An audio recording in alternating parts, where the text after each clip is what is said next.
Hi, I'm Ethan Johnson, and for those of you who don't know who I am, on YouTube I'm one half of the channels Weeknights at Home and Weekends at Disney, but online I'm also an author. Most notably, I wrote Deadshot. You may have seen it in the beginning title card for Weeknights at Home. But what I'm here to talk about today a little bit is this trilogy called the Purity Trilogy. This is the first book called The Spaces Between Us. It's a very hard trilogy to sell and a very hard one to explain. Rather than going on and on at length about thoughts surrounding it and how it was developed and things like that and stuff that probably interests only me, I'll be honest. I'm going to do a reading from it.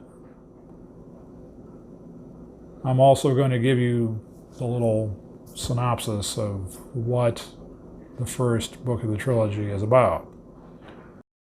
The arrival of a mysterious stranger with a dark past forces shy and reclusive Agnes Morris to use her secret abilities to save her family from an ancient evil. The Spaces Between Us was the first book I ever wrote, but it's not the first book I actually published.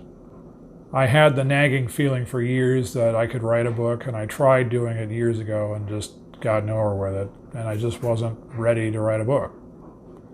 And one day I felt that nag again, that it was time to write a book, and I had no plan and no idea of what this book was going to be.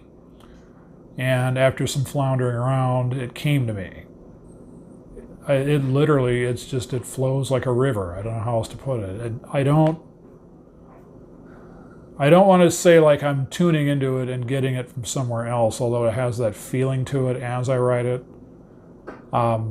It's very cohesive, so it's not floaty, made up as I went along, but I very much did write it as I went. I did and do keep a development journal so that I can fix things before it goes to print. But by and large, the story just comes to me. The best way I can describe it is it's a story that wants to be told, which is kind of creepy, but also kind of exciting that's the quality of this.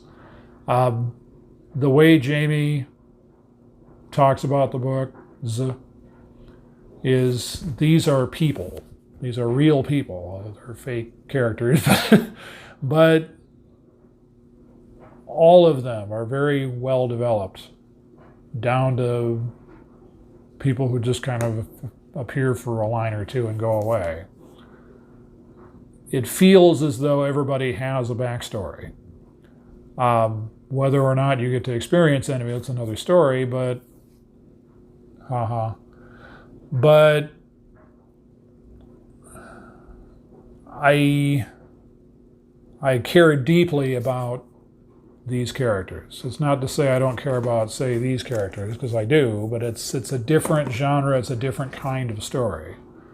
This is a very intimate kind of story. It is slow to get going, and it's for a reason that you get drawn in. You don't know what this is, and you just, as you go, things are revealed, as they were revealed to me as I wrote it. It's very exciting and scary, stuff that I thought I was making up that apparently has historical basis. But not in the way that it's written in these books. This is a tough trilogy to talk about. It's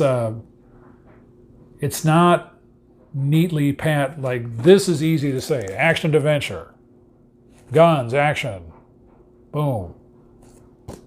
Kick-ass female, heroine. She's not the heroine, just you guys. Just so you know, people seem to not get it, but because especially look at the comments for these books. She's not the good guy, you guys.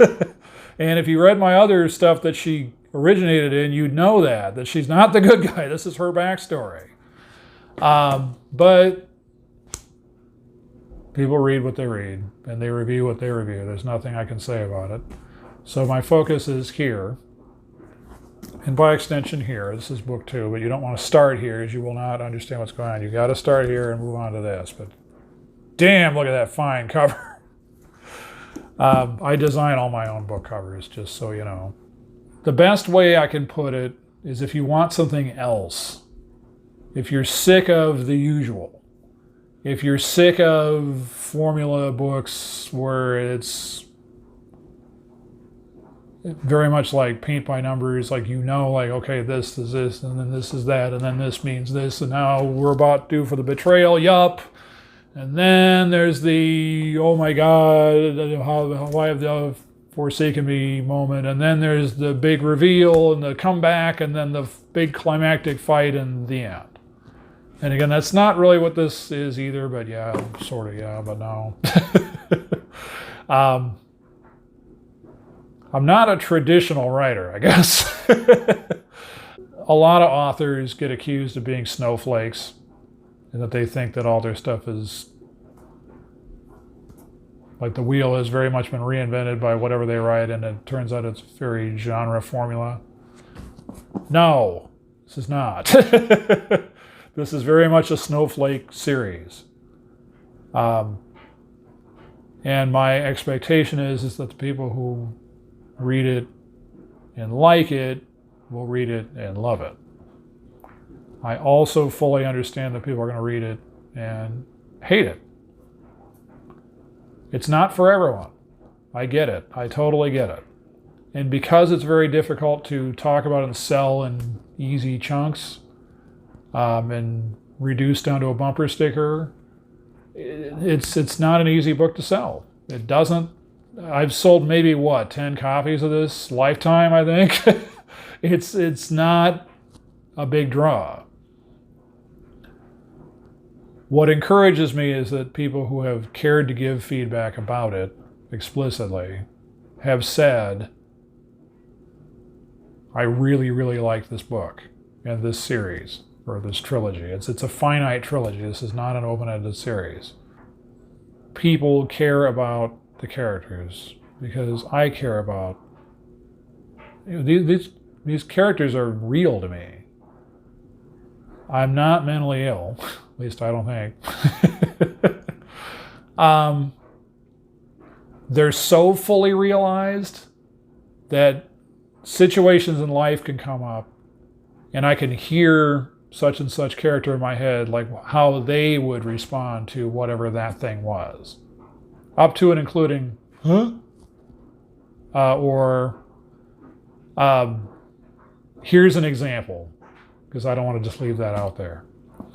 Jacqueline is one of the sisters in this book, and she's a high-powered executive, and she's all business.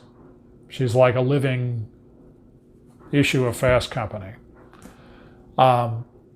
And there was like a day at work where it was something like the day after a holiday or something. And there wasn't a whole lot going on at work, but we had to be there the 8 hours. And Jacqueline's voice was in my head, and she said, downtime can be productive time. Like, fine, I'll do the filing or whatever else, but it was so her. Because that's what's been drilled into her, and so that's going to be her knee-jerk thing she's going to say to you. One of my coworkers read the early drafts, and I wanted to get a feel for how it was progressing. And this isn't the kind of book that she was into reading, but she was so sucked in.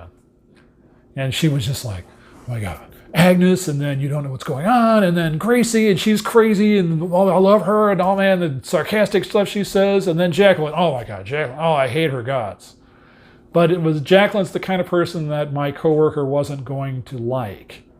It has nothing to do with the character being good or not. It's just, they had personalities, and she responded to these personalities accordingly. And it was like, yes, this book is going somewhere. This is like, I'm really, really writing something people are going to want to read. But it's not something that's going to be a bestseller. It just isn't. It's okay. Totally fine. I don't feel like this is some nonsensical vanity project. I definitely feel like this is a story that wants to be told. And maybe someday more people will pick up on it and they'll read it. But I think I'm taking the moment now to finally talk it up and get people interested in it as I sit and write the final installment of the trilogy. Unlike certain other trilogies people might be exposed to in certain formats, I very much know how this is going to end. It's going to be very emotional, just so you know. Speaking of, when I wrote this book, when I wrote the last sentence of the last chapter prior to the epilogue, I ran to the bedroom and I cried like a baby. Because it really was, I know that women are going to downvote me for saying this, but just hear me out. It was like giving birth, because it was like a creative birth. This is like 105,000 words, you guys, when it was like the initial draft. That's a big chunk out of your brain going onto the printed page. To see the printed off manuscript was like, and then to hold the book in my hand was, whoa. Just whoa.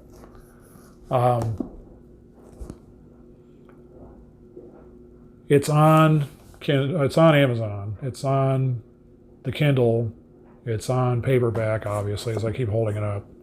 And it's on Kindle Unlimited. So if you have Kindle Unlimited, you can read it for free, meaning it's part of your monthly service. So kind of like you can watch things on Netflix for free, meaning a monthly fee.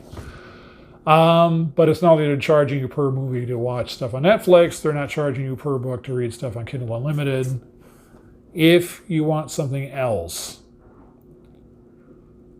and I'll put in the voiceover of the synopsis of the book to see if this is the kind of thing that you might want to read, please check it out.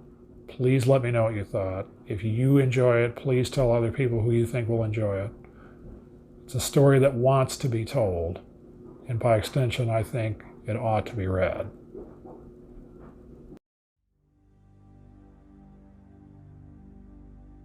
Mark closed his eyes and inhaled deeply.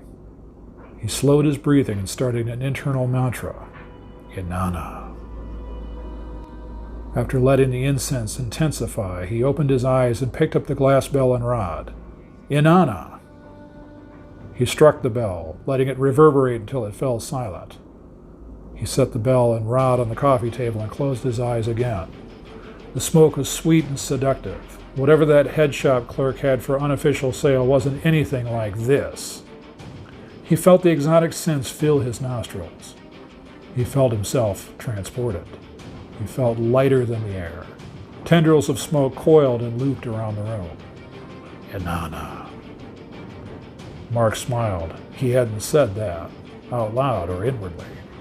Yes, he sighed dreamily. You have returned to save Inanna. Yes, you love Inanna. Yes. Do you know the way of Nineveh? Show me. The way of Nineveh is not for the weak. I will be strong. The way of Nineveh is the way of suffering. I will suffer for you, Inanna. The way of Nineveh leads to wickedness. He gulped. We will be good together, Inanna. Inanna will show you the way of Nineveh. Yes, show me. Speak your desire to the flame. Speak your desire to Inanna. I love you, Inanna. I want to be with you and only you. I want to hold you close to me and feel your touch. I want to have you all to myself. Mark had a catch in his throat. I will forsake everything for you. Inanna hears your prayers. Inanna will show you the way of Nineveh. You will come and see Inanna once more. I am ready. Speak the words. The light is the way. The light leads to Inanna. Speak the words. The light is the way. Speak the words. The light leads to Inanna. The light leads to Inanna. Speak the words. The light is the way, the light leads to Ananda. The light is the way, the light leads to Ananda. The light is the way, the light leads. Brightness filled the room. Mark's eyes were closed, but his eyelids were a bright yellow. He felt a blast of heat, and he dropped to all fours. He felt small stones and dirt press into his palms. Thanks for watching. For more information about my books and other things I've written, it's all on my website, officialethanjohnson.com. But yeah, definitely let me know. Tell me, tell others. Thanks for watching.